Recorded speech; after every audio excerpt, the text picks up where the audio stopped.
Ladies and gentlemen, good morning, good afternoon, good evening to you all. Welcome to the fifth COP26 webinar of Local Governments and Municipal Authorities Constituency. My name is Yunus Arikan. I'm the Director of Global Advocacy at ICLEI Local Governments for Sustainability, World Secretariat based in Bonn.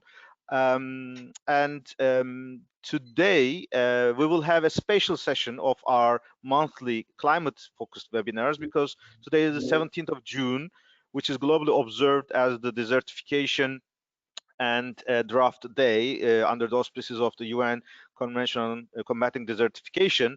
However, we wanted to make the linkage through a broader discussion, climate, nature, land nexus. This morning we had our first session. We had a intense and very interesting discussion about the connections and similarities between the biodiversity negotiations and biodiversity engagement of local energy governments and the climate ones. For today, we will not go too much on the climate specific. We will immediately have a discussion on our special session on the desertification, because this webinar is particularly designed as an input of ICLEI to the celebrations or the observance of the desertification. And in this regard, on behalf of ICLEI, Local Governments for Sustainability, I would like to thank the UN Convention on Climate Combating Desertification. I want to particularly thank Cities Biodiversity Center, both of the webinars in the design and the presentation announcement. And for today's session, I'm very happy to have the support and engagement of Local 2030 from the UN Secretary General's office. Let me take you through the agenda of today. Today we will have the opening remarks by the UN Convention on Combating Desertification Executive Secretary Ibrahim Thiaw and Ashok Sridharan, Mayor of Bonn, and as well as ICLEI President. Their interventions will be through pre-recorded videos, so we will be listening to their interventions. Then I will continue with a brief additional remarks and maybe slightly also making the connection between the opening remarks of high-level guests to our experts, which will start with Mani Kumar from ICLEI South Asia, the Regional Director for South Asia, Kobe Brandt, ICLEI Africa Director and also Director of Cities Biodiversity Center, and Gail Roberts, ICLEI US Program Officer. And we will conclude the day with the closing remarks from Carrie Constable from Local 2030. In terms of the flow of the sessions, speakers, you would notice that we will focus how we would be continuing on the follow-up from the desertification COP in Delhi. We will have a focused discussion on biodiversity process and especially food city discussions. And Gail Roberts will be presenting us particularly this perspective on role and contributions of food in the greenhouse gas emissions of cities and ways of mitigation and adaptation, mitigation and tracking and monitoring. With this, you can see the diversity of our regional scope and also thematic as well. And in that regard, I also would like to address that this presentation and this webinar is conducted by ICLEI in its capacity also as the focal point for global task force of local and regional governments on the themes and processes related to 3 Rio conventions, biodiversity, climate, and nature. With that, I don't want to further delay ourselves, and I would like to invite my colleague Marcelo to kick off our videos, but I also would like to note for our participants that this session is recorded. It will be uploaded on the YouTube after the recording is over, and we will also have a Q&A session, during this the session. In particular, you can type your questions, and we would like to have the last 15 minutes of this webinar interactions from the participants and respond to your typed questions, or you can also intervene. And with this, I'm now turning off my camera, and I'm encouraging all my colleagues, presenters as well, so that we can comfortably listen to the speeches or interventions, starting from Ibrahim Thiaw, followed by Ashok Sridharan.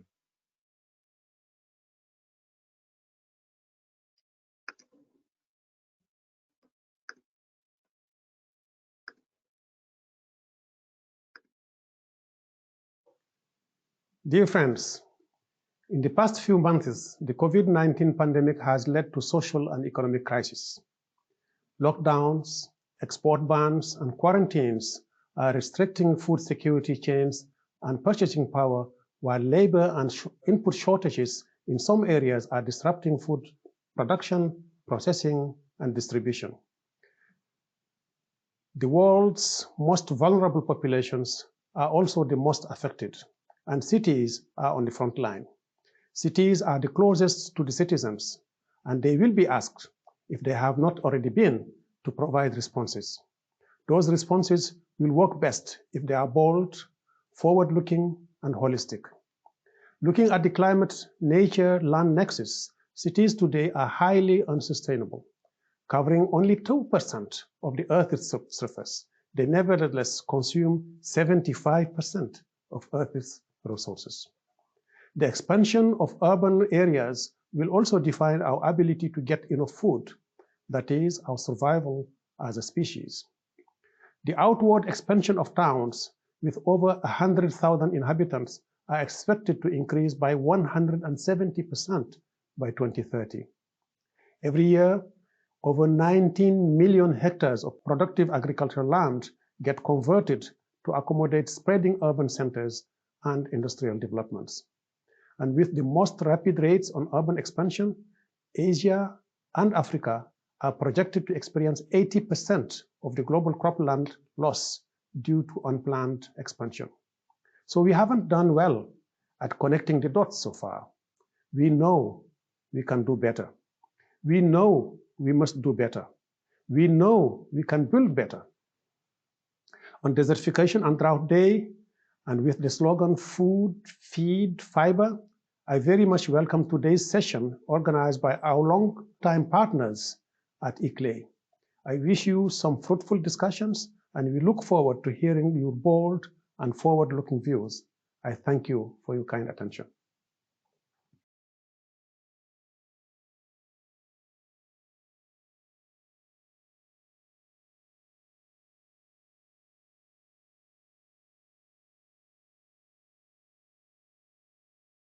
Dear friends of Land and Balance all over the world, it is my pleasure and honor to greet you in my capacities as President of ICLEI, Local Governments for Sustainability, and Mayor of Bonn, host city to UNCCD and over 20 United Nations agencies shaping a sustainable future.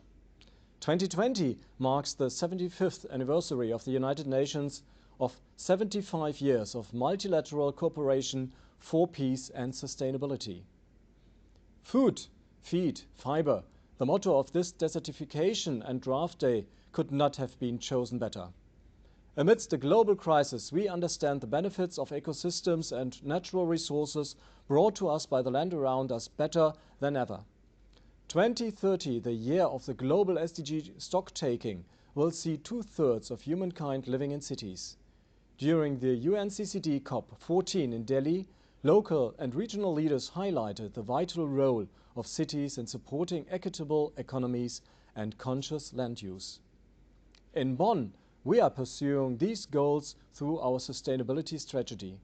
Bonn is a fair trade town and biocity. The city is active in circular economy projects like Prevent Waste Alliance, launched by the German Ministry for Economic Cooperation and Development, or the ICLEI Green Circular Cities Alliance. In Bonn, the strands of the global sustainability debate come together. From 7th to 28th October, Bonn and ICLEI will host the first edition of the Daring Cities Forum, inviting ambitious and forward-looking leaders to a one-of-a-kind virtual experience for urban leaders tackling the climate emergency globally, especially in light of the coronavirus pandemic. Climate cannot be thought without land or without nature. When we open the window of opportunity offered to us by the global recovery, we have to do it in an equitable and holistic way. I invite you to become part of this important debate. On this Desertification and Drought Day, I urge everyone to think what each of you can do for land. Land is the basis of our productive lives. May our wish and determination to create a livable future be the driving force that unites us. Thank you and take care.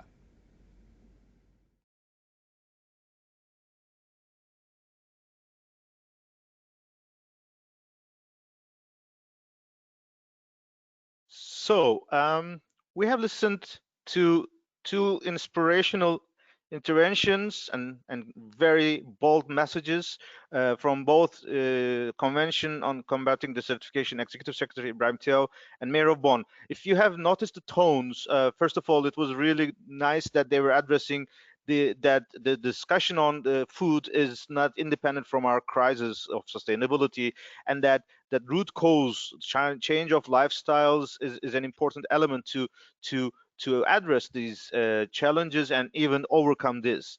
You may have also heard a perspective that is an alarming bell saying that we have not done our work, but there's also the message that there's hope, potential, and opportunities to go forward. In this regard, we would like to take you through the efforts of how local governments are addressing or demonstrating how they are building the nexus of climate, nature, and land at the local level.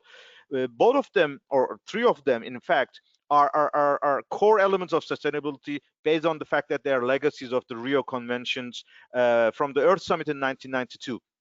In this regard, ICLEI has been active in all these processes because it was more like the legacy of ICLEI, the Earth Summit.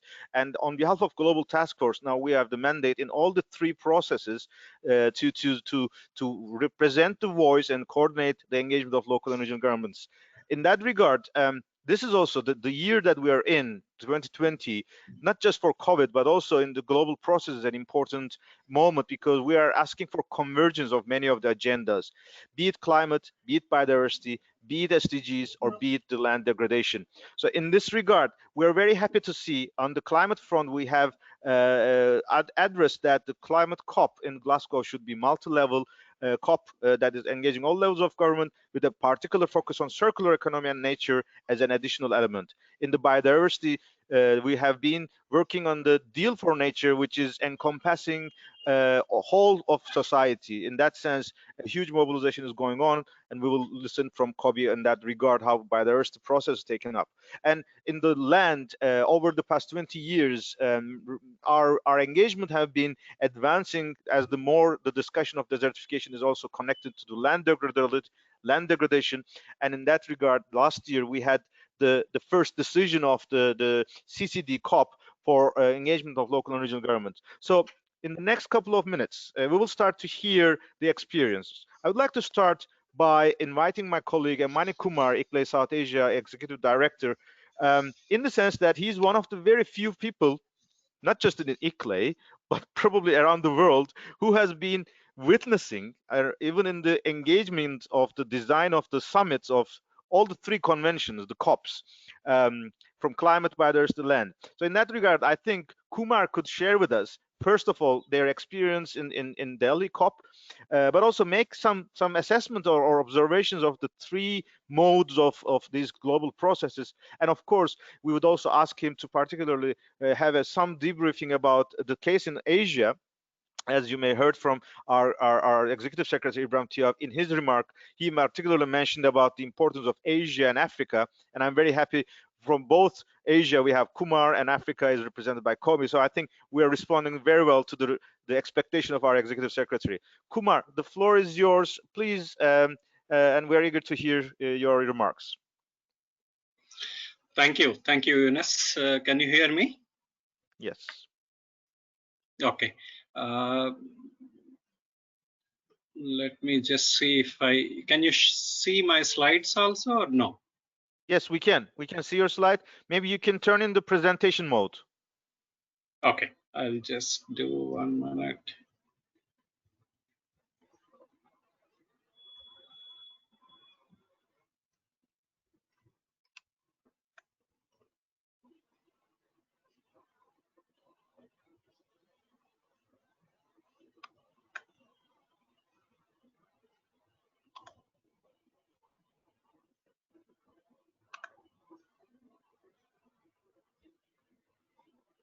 This is also okay, Is Kumar? this okay? Yeah, this is okay. Is this okay?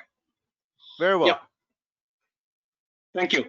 Thanks for inviting me, Eunice. And I think from the opening remarks from the Executive Secretary as well as from our ICLEI President, Bonn Mayor, has said that we need to act on the land issues, on the climate change issues, and also on the biodiversity issues. As Eunice is saying that I have the privilege, I'm so happy that I have attended all the conventions, all the Rio conventions in most of the times, mostly maybe climate ones and a few biodiversity ones.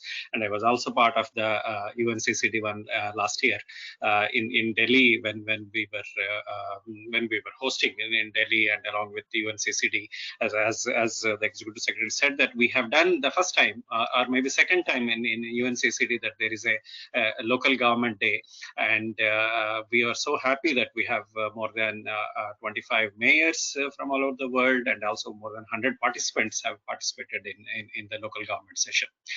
If I have to talk about the synergies between the three Rio conventions, I will say that there is a synergy among all the three Rio conventions, i.e. that is UNFCCC, CBD, and UNCCD. So there are synergies that we should take care of that. And land, soils, and forests are considered across all the three Rio conventions. They have made some sort of improvements or advances for the last 28 years, maybe in the climate change and also in the biodiversity front. And my colleague will talk about more on the biodiversity front. But unfortunately, on the land and soil degradation thing, there are issues are still persisting. Though the cities have been asked, their national governments have been asked, as a subnational government been asked, but there is still some of the issues are persisting on that. But so there is a need for an integrated approach for the implementation across all the three conventions. That is one thing which I promote that.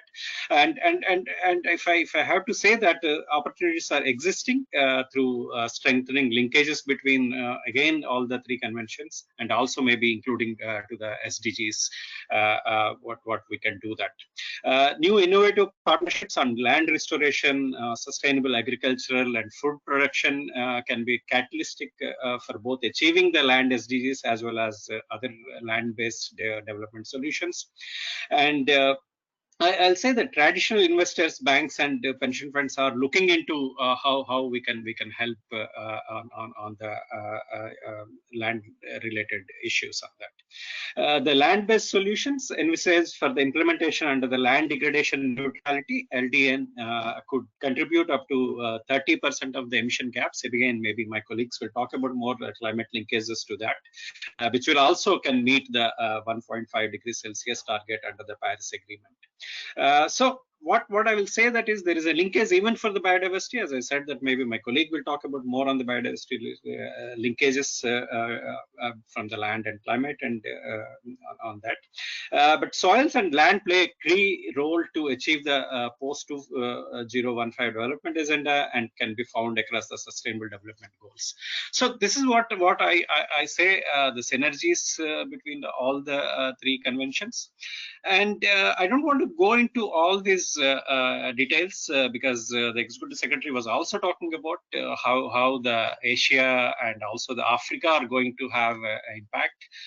As he said that Asia holds nearly 60% of the world population, and 70% of the population lives in rural areas and depending on directly on the land and land-based ecosystems.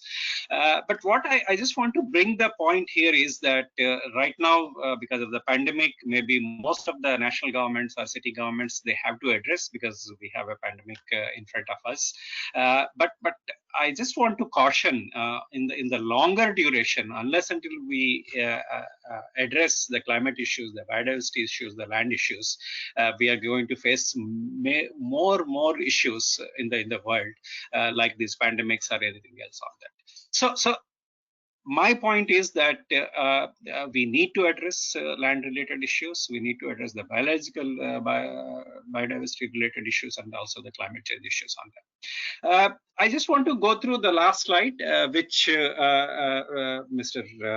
Executive Secretary and also the Bonn Mayor has talked about. As I said that last year in September, we have organized a Cities Day as part of the UNCCD. Thanks to the UNCCD Executive Secretary and the entire team actually helped us a lot. There are key outcomes have come from that particular day. I just go through them and maybe then I'll stop from my side on that and I can take up some questions later on. What has come is as a main point is cities may be part of the problem, but they can also part of the solutions to address the land-based issues. And mainstreaming of local governments in the global conventions of biodiversity, climate change, and now on the combating desertification will certainly pave the way for effective action on the ground, and that will support the achievements of the SDGs also. Decentralization plays an important factor as local governments needs to be empowered and be allowed a fair amount of autonomy, including the provision and control over the financial resources. That's the main point which has also came out of the discussions last year. So they need to involve people in the city planning and integrated peri-urban areas that suffer from disconnect in the governance system. So there is a need for integration of the city planning and integrated urban planning to address the climate change and as well as the land-related issues. Local governments can prioritize use of spaces, develop municipal action plans, adapt existing land use plans, and create green jobs through the economic diversification linked to the land, and promote green taxation and innovative financing systems also. They should bring back natural life support systems in cities, such as by developing biodiversity parks and enhancing surrounding natural ecosystems that can help recharge groundwater or filter the air or neutralize the impact of the land degradation.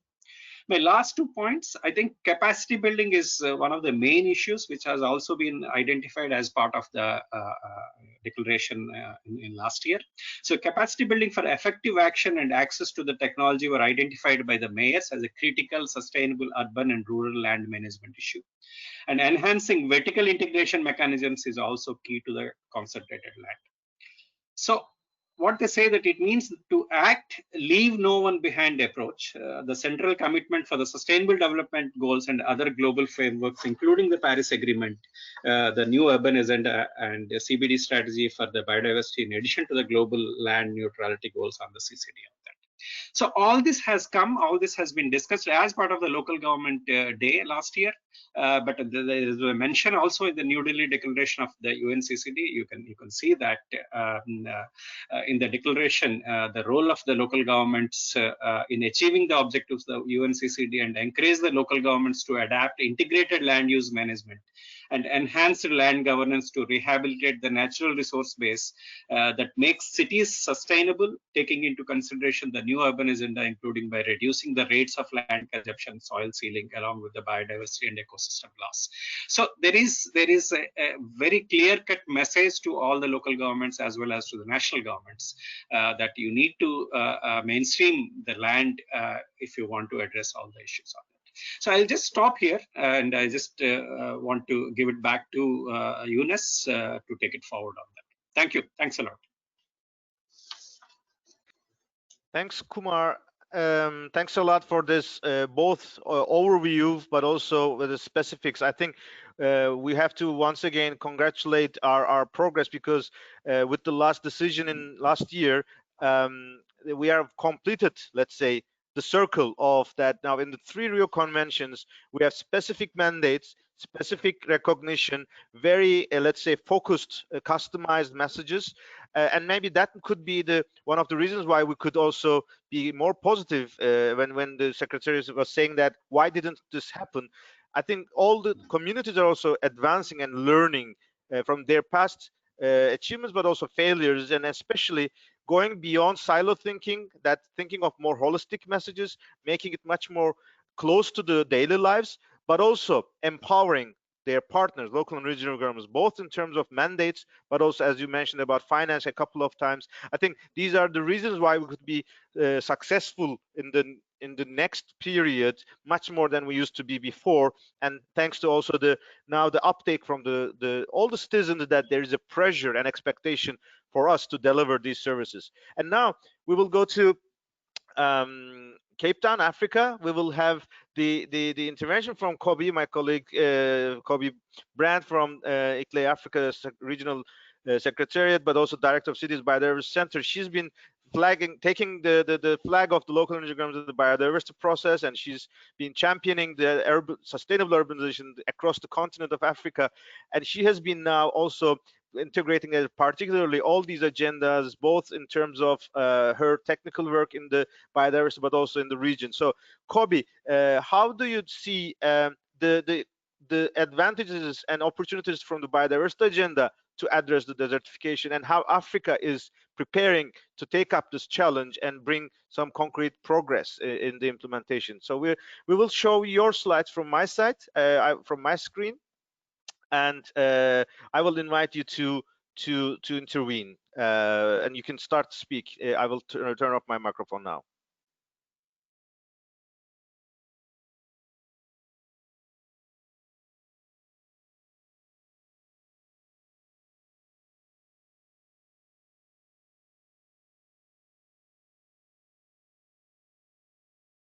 The mic.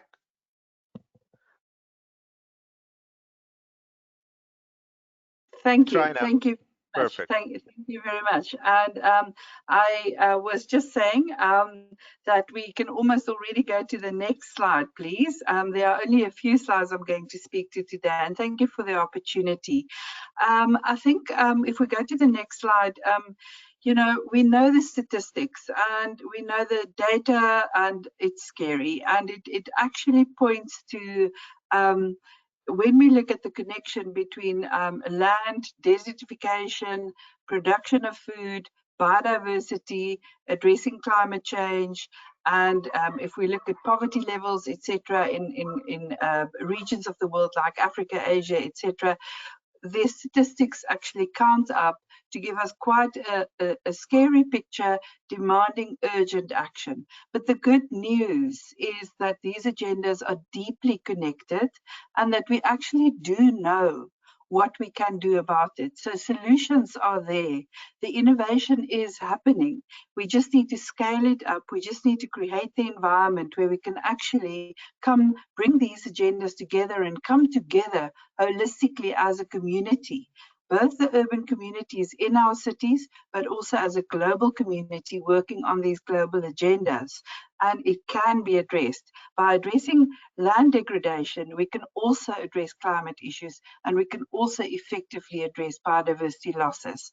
By reducing biodiversity losses, we can also, in fact, increase our food provision to provide food into the future, and that ability. Just one example of this is, you know, that statistic about the fact that we have 70% of our natural ecosystems that have already been transformed through the production mainly of food, feed, fiber, and fuel. And this could reach 90% by 2050. This is what's predicted. Another statistic I just want to mention is water. We don't often bring water into this nexus discussion, and I think we should do more of that. It's very, very pertinent in today's specific focus by the UNCCD. The demand for water in food production could reach up to 3.5 times, could be 3.5 times greater than the total human consumption of fresh water today. It's not only food production use of water, but all human consumption of fresh water, 3.5 times that by 2050. So, I mean, with those type of statistics in mind, the answers for me are very, very clear. And yes, moving to the next slide.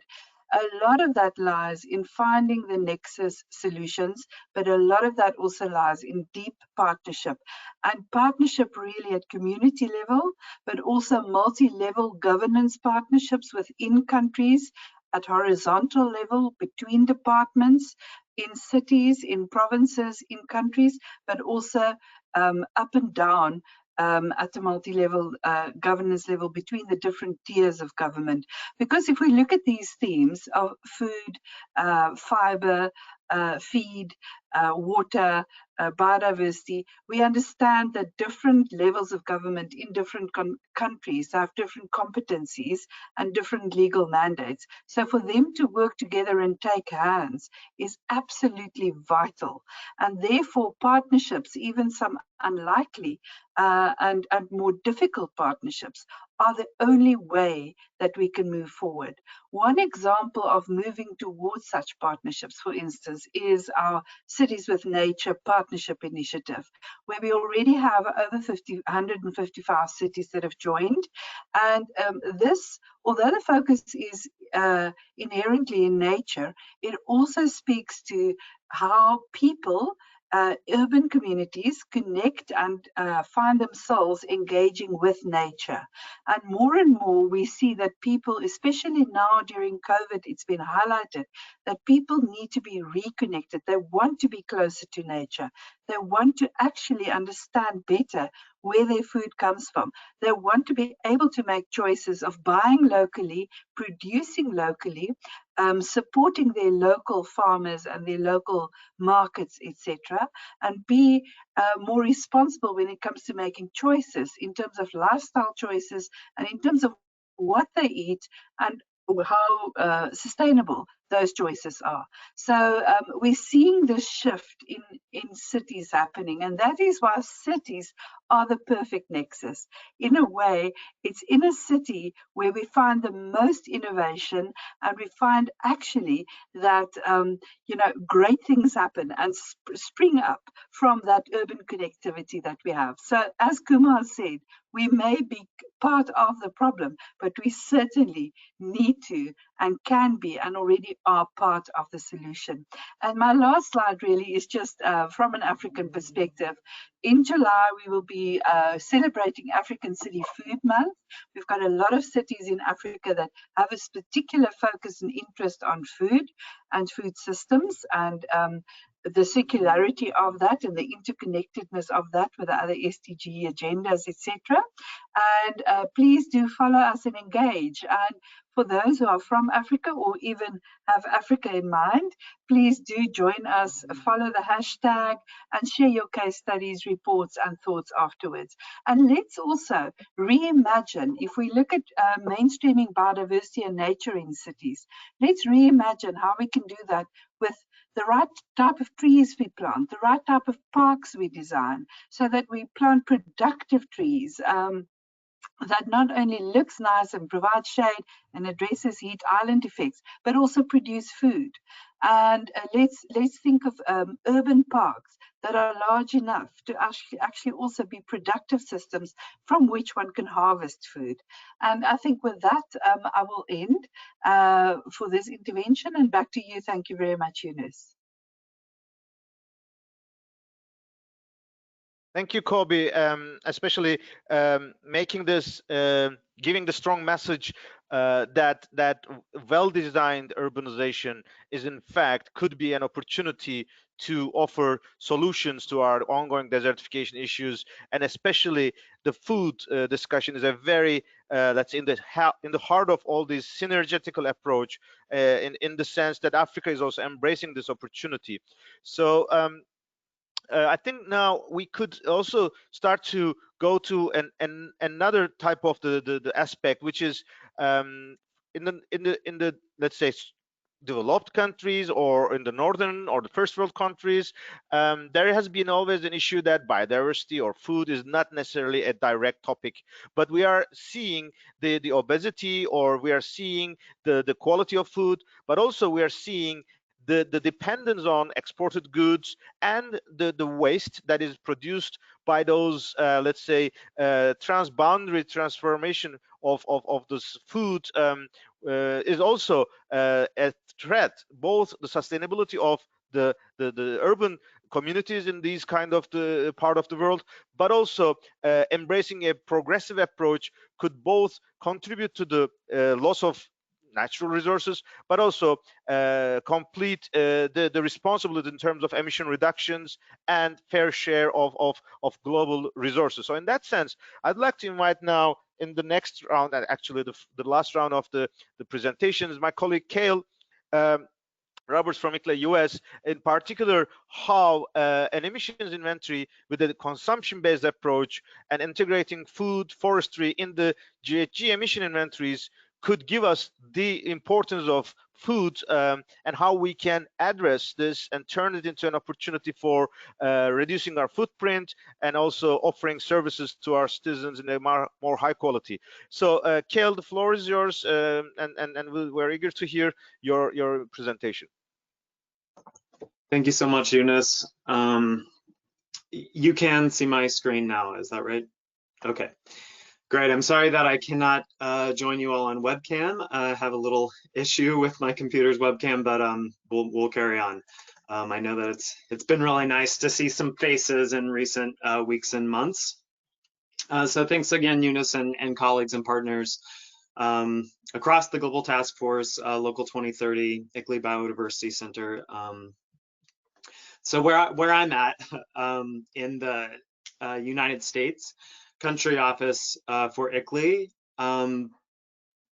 is, coming to you with maybe a bit more of a practical, how to for cities, local governments, regions to begin monitoring, tracking, moving into implementing what this nexus between land use, biodiversity, food systems means for greenhouse gas emissions at the local level.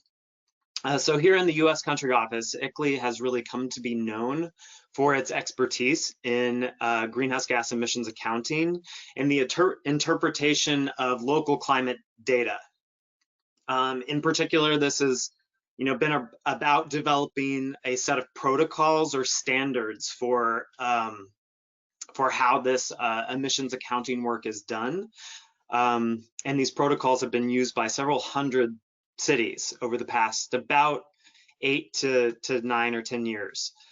So the discussion today is very timely for us because the past 18 months have seen several pretty exciting advancements in the emissions accounting space that I think can help any local government, regardless of where you are in the world, bring this climate, nature, land nexus into greater focus. If there is an event that we could think about that unofficially launched for us these nexus activities, at least in recent years, it might be the 4th UN Environment Assembly's consultation process on food waste, or the UNEA 4 consultation that took place in January of last year, in 2019. ICLEI in the US was excited to serve as a hub for the UNEA 4 consultations in partnership with City of Des Moines, Iowa, to gather stakeholder input, with the aim to kind of craft a vision for sustainable food systems, particularly around waste going forward. Some of the insights that came out of that consultative process were that much of the important work of diverting food waste out of the waste stream is being done by local nonprofit organizations, working primarily one city at a time, not really breaking out of that boundary to move into more, regional food diversion processes. So there was a great opportunity for peer city sharing there and going forward. And when this city to city sharing has occurred, it tends to be about policy on food waste, such as banning food from going into a landfill. This policy has kind of been seen to foster local food waste reduction as much as it does limit more regional approaches that offer the opportunity to really scale innovation. Across the board, data or the lack of data was cited as both a barrier and an opportunity to kind of overcome these obstacles and move into a regional mindset for how we tackle food waste. So let's think a bit more about this data component.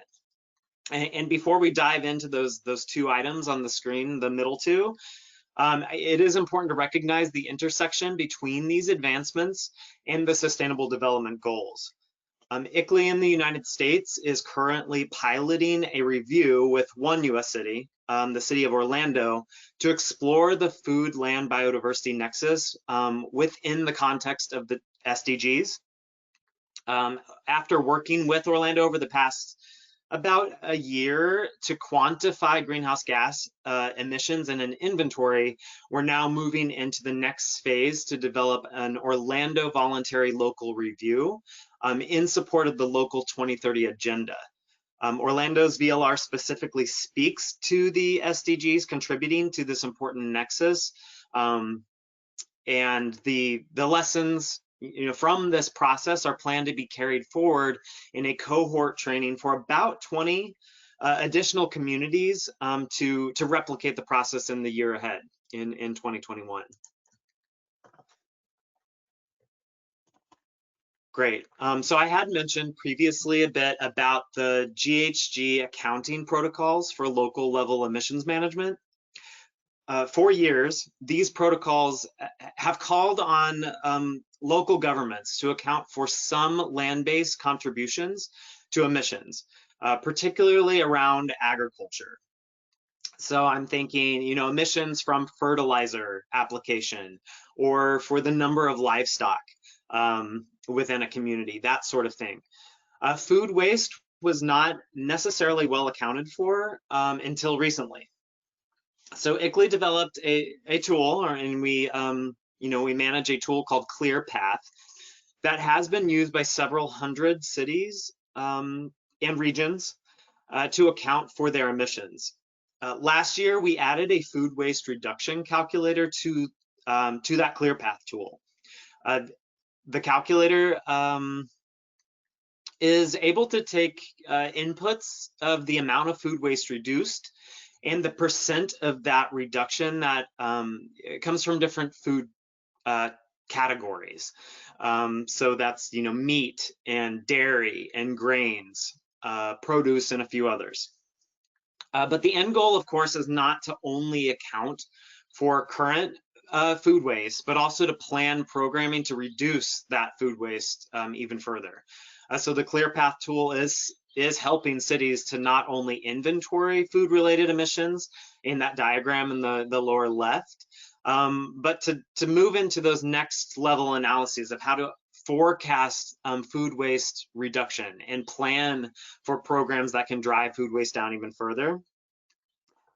If there is one barrier to including food waste in GHG inventories for cities, and using ClearPath, as just one tool to do that, it's probably that a city would need to have an inventory of food waste consumption in the first place, and not too many communities to date have that kind of inventory. So ICLEI is working to solve that data gap in a couple ways. One of them is by addressing local consumption patterns in emissions inventories, and then also by thinking a bit more broadly about land use change in the inventory process. We recognize that local climate planning can be as much about fostering opportunities for carbon sinks and storage as it is about quantifying where emissions are coming from. So during the summer last year, we released an update to the emissions accounting protocol for community scale that we call the forestry protocol in shorthand. But it really sets a city or a region up to look at their forests and their trees and urban areas as part of the emissions discussion in a more direct way.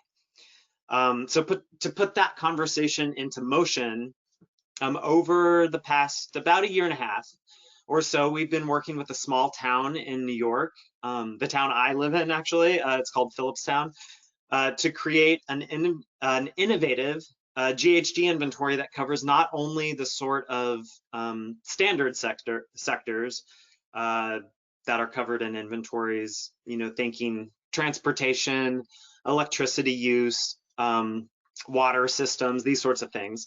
But it also incorporates more consumption-based emissions considerations, as well as land use oriented contributions to the inventory.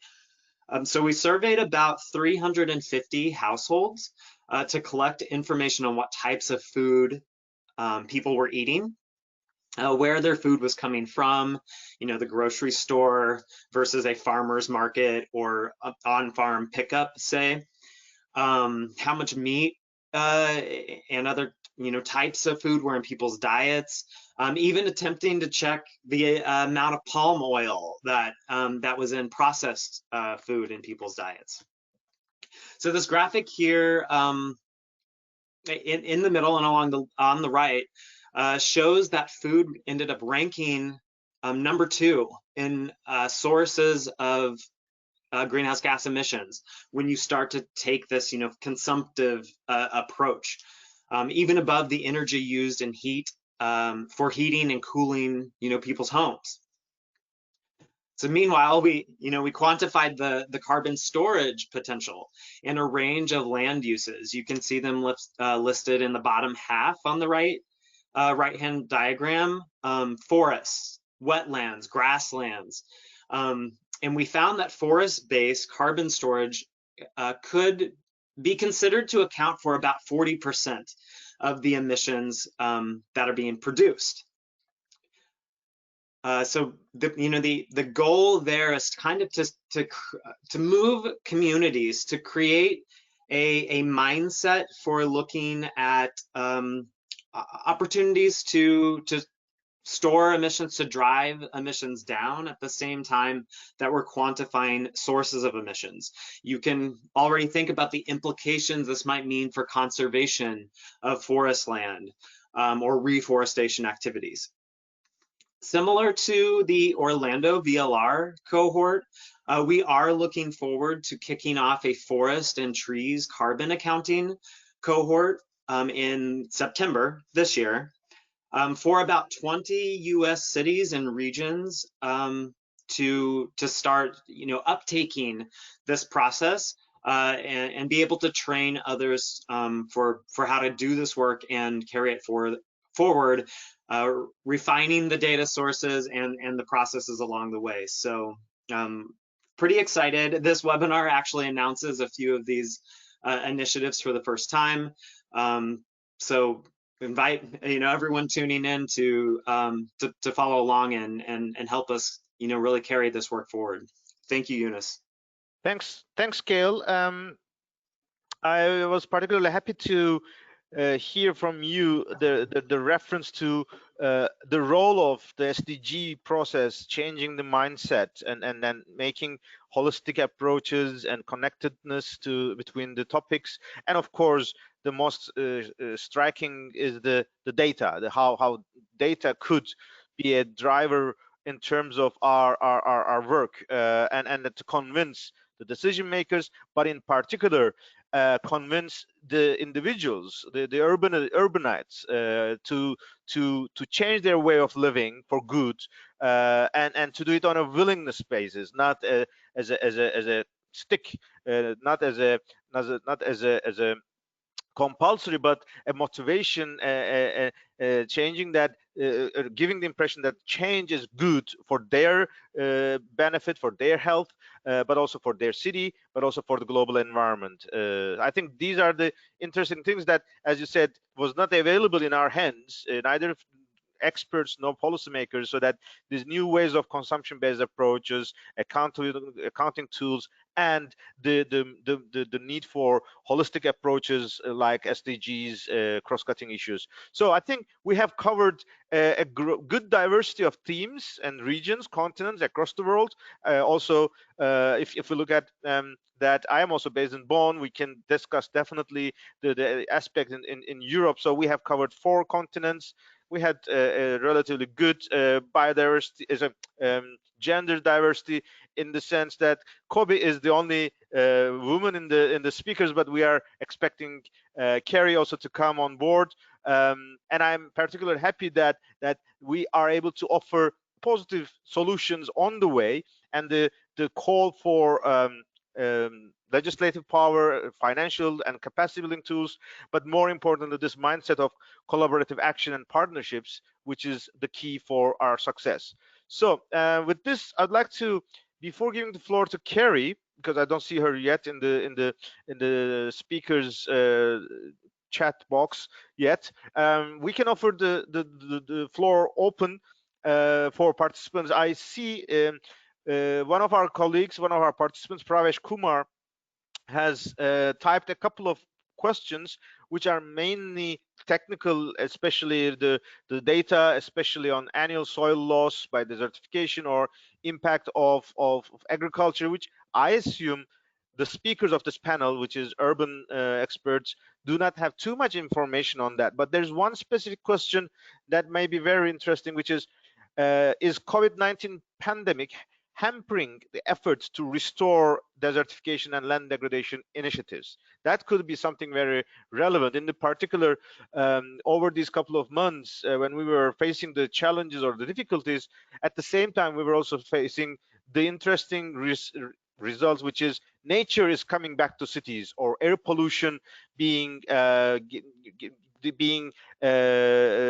topic that is not anymore destructive for the urban communities, but being able to breathe air in the city centers, or even seeing the mountains nearby, that COVID in fact has given us the chance to recall nature in the city is something that we are missing a lot, and having nature in the city is something that we would wish to see more. So maybe I could respond, but if anyone who wants to respond, especially this COVID and pandemic and the impact on desertification and land degradation, I would invite you to respond, Kumar, Kobi, or Kale.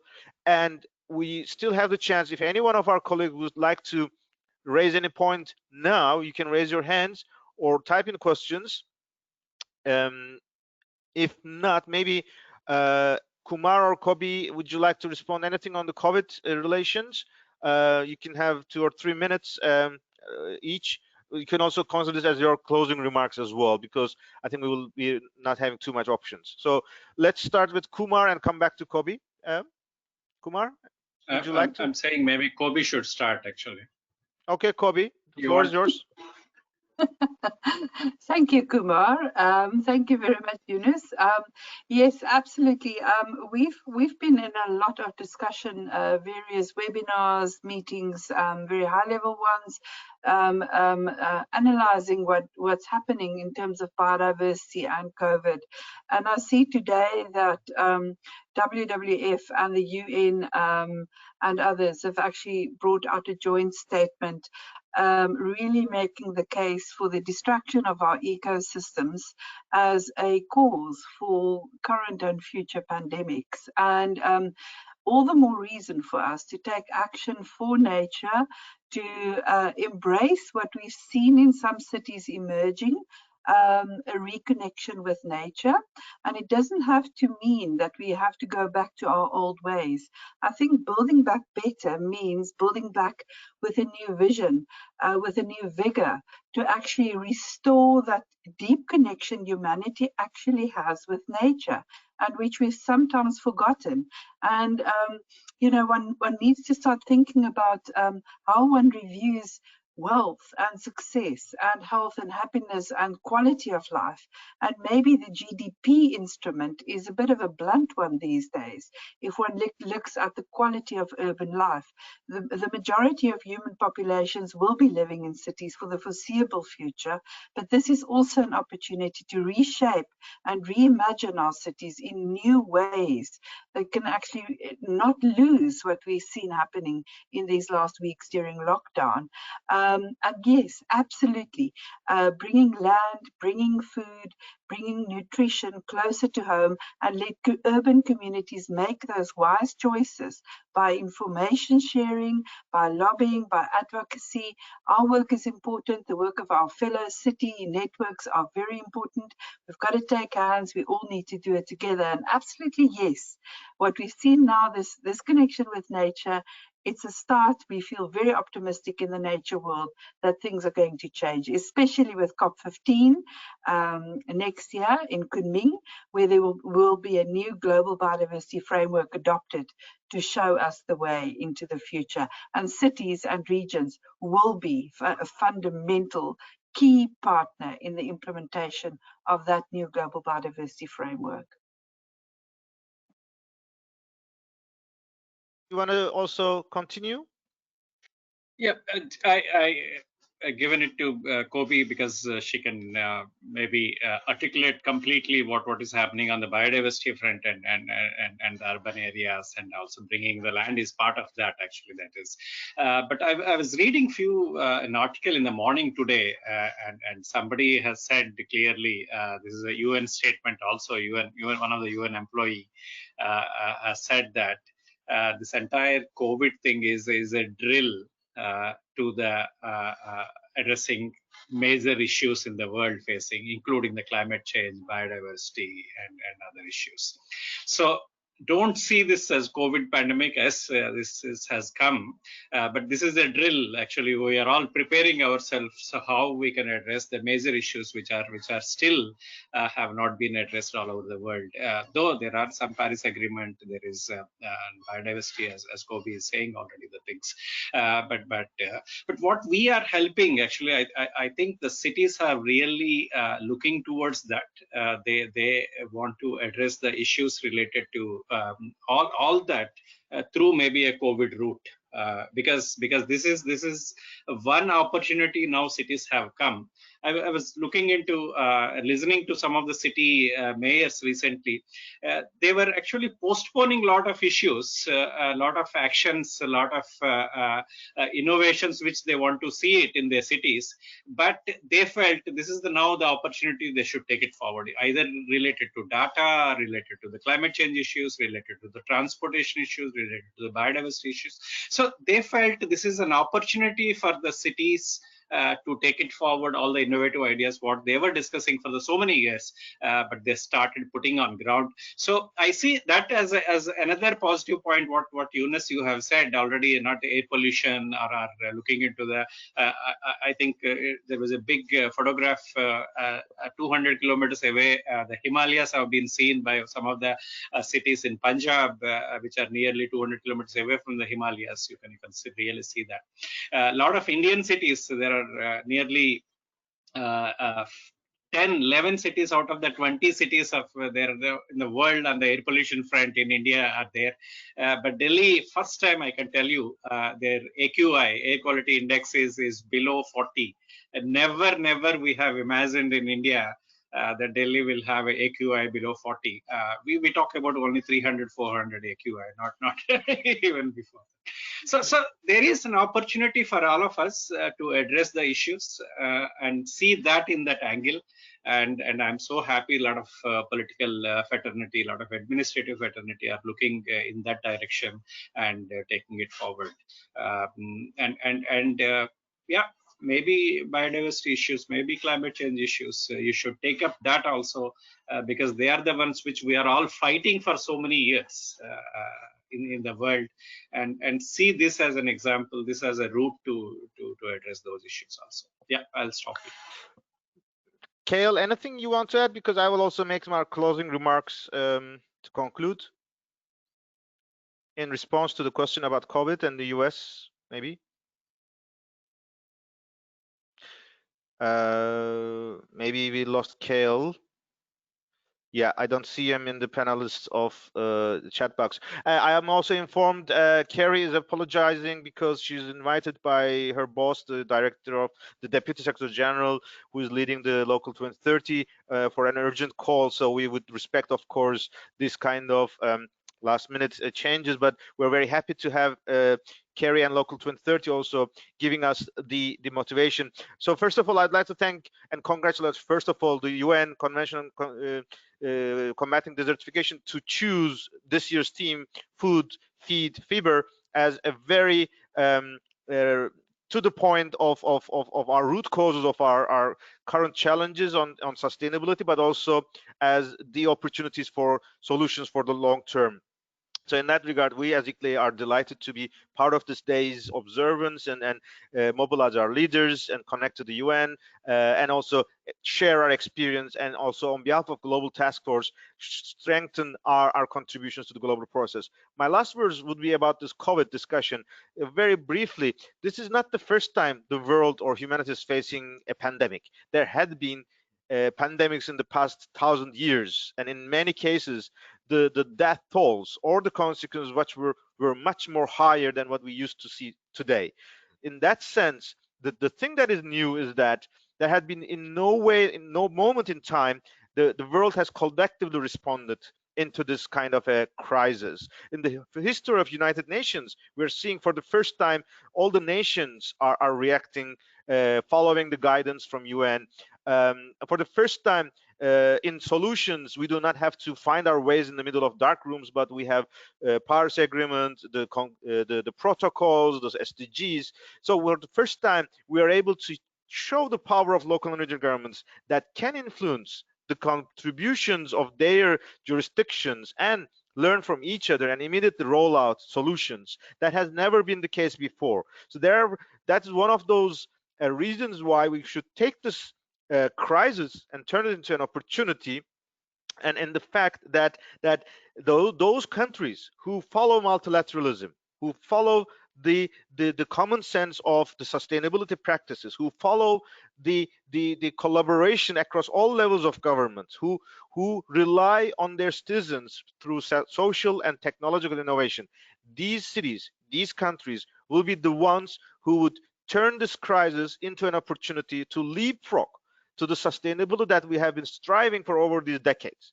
So I think despite all the losses that we have seen around ourselves, we of course fully pay respect to them, and then we wish that this waves are soon over, but we would like to use this as a signal that this is our last opportunity. Over the past years, we were saying that climate change is the last window of opportunity, last 10 years. Maybe this is a signal that our window of opportunity is expanded a bit, that our nature is a bit taking a deep breath, our cities are better to live in, and the new way of urbanization, the new way of the resource consumption and managing our relations in production and consumption could now follow the progressive proposals that we have been asking for implementation for so many years. Now it's time to implement them. And in that sense, I'd like to conclude once again to thank all our panelists, all our contributions. I have one last comment from Surya Reddy. Let me read his contribution and then we'll conclude. Today we have organized field-based programs on desertification and drought. Majority of the participants doesn't know about, I guess, desertification. It was in a village, how to motivate them, combat the land degradation. Maybe that could also be something that we have been discussing with the Convention on Combating Desertification, especially the capacity of local governments in urban biodiversity, urban nature, and our urban food, city food, in particular in collaboration with the rural communities, the nearby villages, the nearby communities which do not have that capacity. There can be a cross-fertilization from the metropolitan technical and resources that they can share with their rural communities nearby, so that for a regional development we can make much better the urban rural communities. So that would be a response from my side. If there is a need for a village, they could also talk to their local government, regional government nearby, and ask their technical and let's say knowledge base in terms of sorting their issues as well. As just one example that there are opportunities. With this, I'd like to close the session. The video recording will be available, and we once again use this opportunity to encourage all our audience to approach their local governments, approach to their networks, to make them follow progressive policies where ICLEI has been championing for so many years with other partners around the world. But we would be happy to expand it to other cities around the world. Meanwhile, I see just Kerry coming in. Maybe if you still have time, the other participants, let's give 2 or 3 minutes for Carrie, because she's an important actor, she's an important partner over these years since 2014. All the discussions about partnerships, multi-stakeholder, Carrie has been the face for us in the UN in New York. So Carrie, we are grateful that you can squeeze in your agenda and join our closing remarks. I made a summary, but maybe you just share your experience about how you wish to take us forward. Thank you so much, Eunice. Can you hear me? Yes, very Great. very good.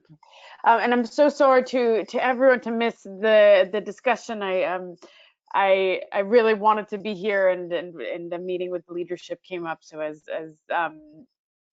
but I'm really looking forward to. I'm going to call Eunice right after this to find out actually what substantive points were made and any asks. I think what it's really important. I mean, this is bottom-up leadership on sustainability, on land reclamation, on water reclamation. I mean, cannot, as we know, has never been more important. And we're seeing a mix of incredible innovation at the local level right now during this crisis.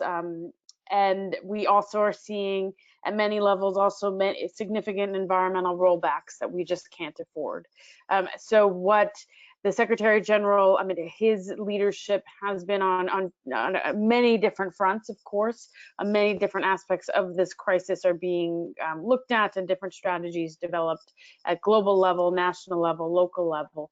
The Secretary General did come out with a report on the socioeconomic response, and that I will share some slides after so that ICLEI can distribute. But that report outlined the importance of local level, that local governments are on the front lines of many dimensions of this crisis, both response, but also, of course, as homes to the majority of markets, small, medium enterprises, and on environmental leadership, and the harbor, the implementers of the 2030 agenda and the Paris Agreement. So that I would really recommend looking at that report, and I'll pull out those dimensions that particularly emphasize local. The second point that I wanted to mention is that the Secretary General has been making a case for recover better, that and many countries in the world are not yet at that point of recovery, but are planning for it, and so either planning for it in stimulus packages or planning for it in terms of different policies, adjusting policies obviously at city level and at local, regional level, etc.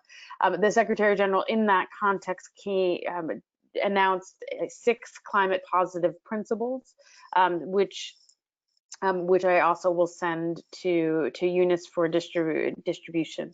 What is really important going forward is that we localize all of the Secretary General's vision. He is a huge leader on climate change, on the importance of nature conservation, on the importance of building back the loss of nature that we have seen over the years, and we obviously have seen that through the release of the biodiversity assessment last year. He's also has emphasized the importance of local and national collaboration on significant land and water reclamation projects such as the Great Green Wall. So I'm not sure if there are any colleagues in Sub-Saharan and North Africa on the call today, but that is something that UNCCD is championing, and it's something that the Secretary General and Deputy Secretary General are extremely passionate about. So there are some concrete projects that our office has promoted and wants to see advance. As well, we want from Local 2030 all local governments and partners to come to us with the solutions that you are developing. You are on the front lines. We constantly need to be in touch with you to know what is happening, and also what your bottlenecks are and where you need the UN support. to whether it's in the form of trying to broadcast what you're doing or trying to solve for some of the bottlenecks that you're facing. So count on us as a resource, count on the Local 2030 platform. I think going forward, we have the high-level political forum where I would, we will be very closely collaborating with ICLEI on those agendas. And then obviously we also have the virtual UN General Assembly, during which we also hope to engage more closely with local governments and be broadcasting the importance of bottom-up leadership and solutions. So thank you again for inviting me. Thank you, Carrie. I also would like to thank you very much, because when we had the webinar with the New York City and Local 2030, the agenda of having additional discussions and interactions was one of the kicking off this webinar to overlap the desertification observance. That is an opportunity for us to use this opportunity to highlight the cross-fertilization between SDGs and Rio conventions and local contribution. One thing that we would like to continue to be working definitely on the HLPF, but every 3 year ICLEI's World Congresses are convening, and the next one will be in a city that is very close to your heart. Malmö is one of the first Local 2030 hub. So we're also trying to use this event to get our closer to each other, so that when we reach to Malmö in April, hopefully some physical interactions as well, but even in the worst case, virtual opportunities to bring Local 2030 expertise and offering to the ICLEI community as well. With this, I just wanted to also show the slide where Kobe was addressing the Green Great Wall of Africa in her slides, and she was mentioning about Africa City Food Month in July, which will also be a direct follow-up from this day food, feed, fiber to continue in Africa for the follow-up as a city region food systems in Africa. So there is a number of opportunities, and the message is that we have to keep up the momentum and offer solutions so that our constituency, our members are able to use this in their own daily business, and our partners could help our members, local and regional governments, to deliver these services in a much more rapidly and effectively, in least costly, and also with maximum impact. So with this, once again, thank you all. There was one point from one of the participants about the capacity building, and definitely is an issue. The new technologies is giving us a lot of opportunities, both traditional capacity building, but also the new technologies that is really expanding throughout the world, be it water saving or conservation of, let's say, soil losses, so that there are more and more information and knowledge technologies, but also capacity building opportunities, that the things we could have not imagined before could be possible. As Kumar mentioned, seeing 40 milligrams or 40, let's say, scale of air quality index in Delhi is something giving us the chance that we can continue and we can make it a new normal in Delhi as well, just like the rest of the world, provided that we provide decent and effective public housing, effective public transport, relying on 100% renewable energy, which is the new recovery should go into, so that the new procurement should go to those kind of environmental safe technologies when they're offered to the citizens in the new normal, let's say, in the new service development in the cities across the world. So with this, I'd like to thank you once again, and we'll stay in touch for our next webinars, and we look forward to continue this dialogue and provide more products and resources and offering to our members. Thank you. Good evening, good morning, and good afternoon to all. Thank you. Thanks a lot. Thank you.